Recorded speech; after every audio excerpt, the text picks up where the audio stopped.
you fix at 6. Well, what does that mean?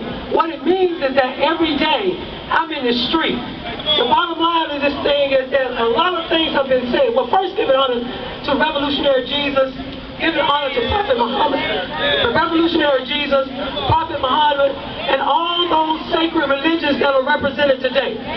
All right? I'm here to tell you that we must, as John Eve said, we must stay in school because education is key. But what's going on in the public school system is not enough. So you got to have after-school programs that are black liberation schools. You have to go back to the time when they teach our children who they are, so that they will understand the greatness of them. Because in situations like this, it makes you feel that you don't have power. But I'm here to tell you that we have power as a black people. We have power in the unity of black people. Is that right? I'm here to tell you that we must begin to do for self. Am I talking to anybody? The bottom line of this story is, if they had it all their way, they would put us all in jail or shoot us down. Oh, you don't hear me. I'm here to tell you, you got to do for self, and doing for self looks like taking care of your body. Oh, y'all are here. The bottom line is, we should not have a conversation in the black community around childhood obesity. We should be in a conversation of exercise, health, and nutrition, and we should be able to create in our communities justice leagues. Oh, y'all don't be mad at me.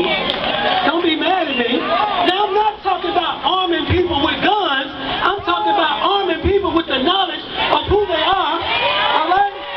I'm talking about arming people with a body that can make it from one step to the other without huffing and puffing. Oh, y'all don't hear me. We got to get in shape for the revolution.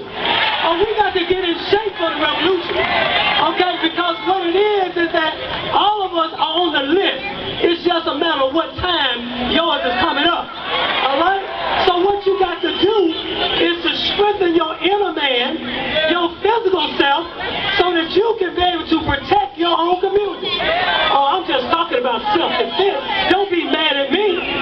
Don't be mad at me. I'm telling you that our people must be able to have some knowledge of how to defend themselves. Just some knowledge. I'm not saying I'm in the spirit of Martin Luther King. I'm in the spirit of Martin Luther King. Spent all my life dealing with nonviolence. And that's what I'm talking about. But at the same time, you got the knowledge of who you are. You got to teach our children the greatness of Africa, where they came from, and the contributions that we made to the entire world. We got to arm them with the strength to be able to stand in our community and say, you can't bring all these drugs in our community because we are against drugs in our community. You know, we cannot keep going along with the conversation called, well, they ain't got no jobs, they got to be drug dealers. No, we need to create entrepreneurial opportunities for our young people, and we need to create entrepreneurial opportunities for those people who have been incarcerated who cannot get a job in this system. Okay? I'm here to tell you, they touching me on the back. But I know it means that I need to go. But one thing about it, you got to go back into a community.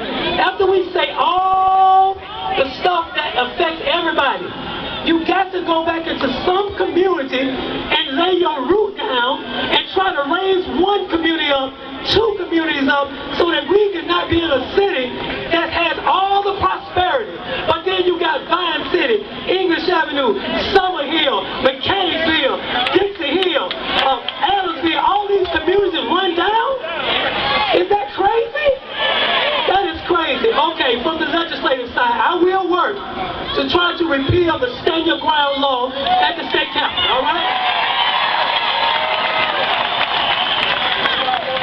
Ladies and gentlemen, the Southern Region Director of the NAACP, Mr. Kevin Miles. No justice! No justice!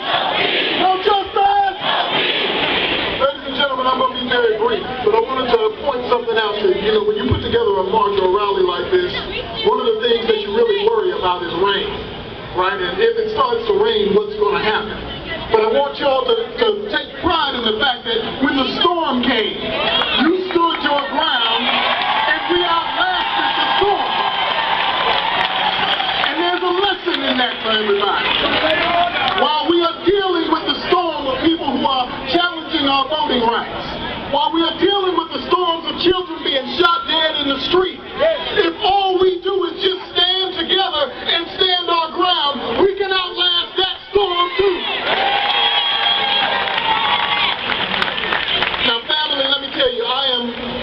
Miles. I'm the Southeast Regional Director of the NAACP.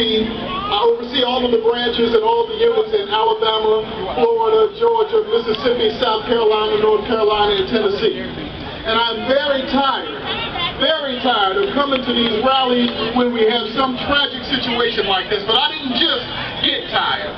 I was tired when we were rallying for Ariston Waiters, who got shot down in Union City. I was tired after Sean Bell.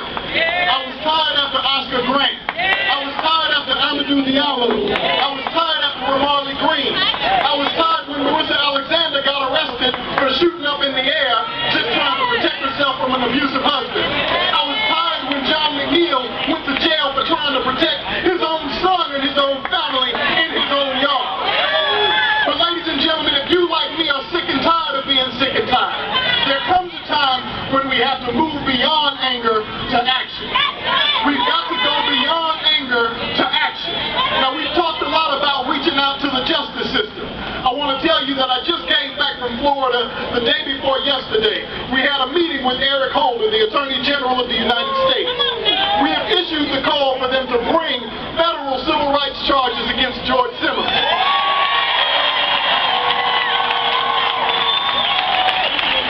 But we're not done yet. We have a petition out there that you all can sign.